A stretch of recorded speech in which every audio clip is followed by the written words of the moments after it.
अस्सलाम वालेकुम class ninth. I am your teacher Fatima और आज बच्चे डेट है 15 अप्रैल, दिन है बुध। और आज हमने आपके हिस्से गज़ल में से गज़ल नंबर 3 जो है दिल नदा तुझे हुआ क्या है, जो कि मिर्ज़ा असदुल्ला खान गालिब की गज़ल है, उसको पढ़ना है। यहाँ पे बेटा मिर्ज़ा असदुल्ला खान का मुख्तसर सा तारुफ करवाती चलूँगी। मिर्ज़ा असदुल्ला खान का असल नाम असदुल्ला खान था, तखल्लुस उनका गालिब था। आपका सन पैदाइश जो है वो 1797 है और आपकी जय पैदाइश आगरा है। आपने फ़ारसी और उर्दू दोनों ज़बानों में जो है वो शायरी की थी, लेकिन शायरी में बुलंद मकाम जो है वो आपको उर्दू शायरी में मिला, जिसे सब ने तस्लीम किया था।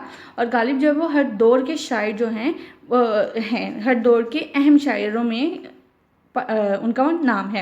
यहाँ पे उनकी अहम तसनीफ़ है कुछ, जिसका मैं आपको बताती चलूँगी। सबसे पहले है दीवान गालिब, गुले रना, दीवान फ़ारसी और कातिबरां। ये उनकी कुछ अहम तसनीफ़ के नाम मैंने आपको बताए हैं। उनका सन वफ़ात जो है वो 1869 था। ये था गालिब का मुख्तसर सा तारुफ। अब हम गज़ल की तरफ चलते हैं। आप अपनी किताब का सफ़ा नंबर 132 निकालें। शेर नंबर 1 है बेटा कि दिल नदां तुझे हुआ क्या है, आखिर इस दर्द की दुआ क्या है। नदां यानी कि बेवकूफ़ और दर्द यानी कि तकलीफ़।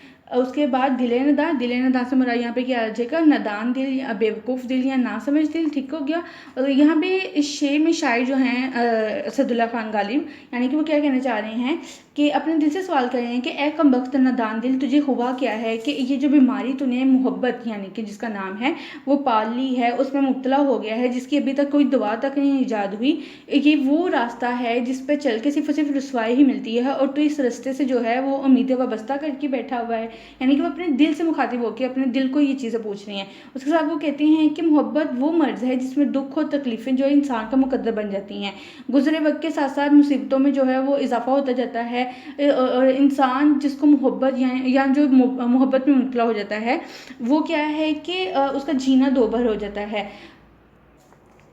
यहाँ पे गालिबी जो है वो अपने दिल से यही कहते हैं कि ए दिल यानी कि तेरी उदासी जो है वो मुझे गमज़दा कर रही है, इस दर्द की दवा होती तो आज तक लोग जो हैं वो उससे फ़ायदा उठा चुके होते। गालिब ये कहते हैं कि इश्क के मर्ज़ में तो मुब्तला हो गया जिसकी कोई दुआ भी नहीं है, और इश्क तो हमेशा जो है वो लादुआ माना गया है। यानी कि अपने मज़ीद दिल को क्या कहते हैं वो, कि दिल तो अपने दर्द को जो है वो आखिर छुपा क्यों रहा है, साफ साफ मुझे बता दे कि तेरे दर्द का जो समा है वो कहाँ से मिलेगा, और मैं अगर कोई कहीं से कोई दुआ मिलती है, क्योंकि दर्द जो है वो उनको दर्द क्या है कि वो अपने मोहब्बत में मुब्तला हो चुके हैं, तो वो दर्द का इलाज जो है वो उन्हें कहीं से भी नहीं मिलेगा। तो अपने दिल से यही चीज़ पूछ रही हैं कि आखिर इस दर्द का इलाज क्या है, ताकि मैं वो इलाज ढूंढ कर ला सकूं। ठीक हो गया। इसके साथ ही बच्चे हवाला अशार हैं आपके, यहाँ पे मैं आपको हवाला अशार दिखा देती हूँ। सबसे पहला हवाला अशार है कि नहीं होता किसी तबीब से इस मर्ज़ का इलाज, इश्क ला इलाज है, बस एहतियात कीजिए। ठीक हो गया। ये पहला हवाला शेर था। अब शेर नंबर 2 पे चलते हैं हम। शेर नंबर 2 है हम हैं मुश्ताक, मुश्ताक यानी कि चाहने वाला, और वो बेजार, बेजार यानी कि उकताए हुए, नाखुश। ठीक है। या इलाही ये माजरा क्या है, या इलाही यानी कि ए अल्लाह, और माजरा वाक़या। अब इस शेर में शायर क्या कह रहे हैं, इस शेर में शायर ने कहा है कि हमने हमेशा अपने महबूब की चाहत में खुद को गिरफ्तार किया, यानी कि वो अपने महबूब से मिलने की, उससे बात करने की चाह रखते हैं, लेकिन उसका जो महबूब है यानी गालिब जो है वो अपने महबूब के बारे में बता रहे हैं कि मेरा जो महबूब है वो हमेशा मुझसे बेजार रहा है। गालिब उसके इश्क में इस कदर डूब गए हैं कि उन्हें अपनी तक खबर ना रही। यहाँ पर महबूब जो है वो हर वक्त उसके आशिक जो है वो हर वक्त अपने महबूब के उसमें तसव्वुर में डूबा रहता है, जबकि गालिब कहते हैं कि हमने अभी इश्क के कूचे में कदम रखा ही है, और आशिक और मशूक में जो राज़ो न्याज़ की बातें होती हैं, इनसे मुश्ताक होने के बावजूद जो महबूब है वो बेजार है उनसे। ठीक हो गया। गालिब मज़ीद कहते हैं कि हम तो अभी इन चीज़ों को जांचने परखने में ही लगे हुए हैं और अपने आशिक को जान देते हैं, लेकिन जो हमारे महबूब है यानी कि जो गालिब का महबूब है उसका चाल चलन ऐसा नहीं है, बल्कि वो उससे उल्ट है, वो उससे आवाज़ार रहता है। जबकि गालिब देखते हैं कि हमेशा महबूब जो है वो अपने आशिक की बातें सुनता है, उससे मिलने की चाह रखता है, लेकिन उनका महबूब जो है वो उससे बेजार है। और वो कहते हैं कि खुदा जाने ये मामला क्या है कि महबूब का ये रवैया तो उनकी समझ से जो है बालातर है। ठीक है। ये शेर नंबर 2 की मैंने आपको थोड़ी सी तफसील बताई। यहाँ पे शेर नंबर 2 का हवाला शेर है कि इश्क पर जोर नहीं है ये वो आतिश गालिब कि लगाए ना लगे और बुझाए ना बने। ठीक हो गया। यहाँ पे हवाला शेर आपको दोबारा से नज़र आ रहे होंगे, जिनको आपने नोट डाउन कर लेना है। शेर नंबर 3 पे चलते हैं स्टूडेंट्स। नंबर 3 है स्टूडेंट्स कि मैं भी मुंह में ज़ुबान रखता हूँ यानी कि बोल सकता हूँ। काश पूछो कि मुद्दा क्या है यानी कि किस्सा या ख्वाहिश क्या है। अब यहाँ पे शायर क्या कह रहे हैं, अपने महबूब से मुखातिब होकर कहते हैं कि काश तुम मेरे दिल की आरजुओं को, तमन्नाओं को मुतल्लिक जानो। मेरे पास कहने के लिए बहुत कुछ है, लेकिन जो तुम गैरों की तरह, शायर यहाँ पे कहना चाह रहे हैं कि वो उनका महबूब जो है वो दूसरे लोगों से तो उनका हाल पूछता है, लेकिन वो खुद इनसे मुखातिब नहीं होता। तो वो कहते हैं कि गैरों की तरह मेरे मुंह में भी ज़ुबान है। काश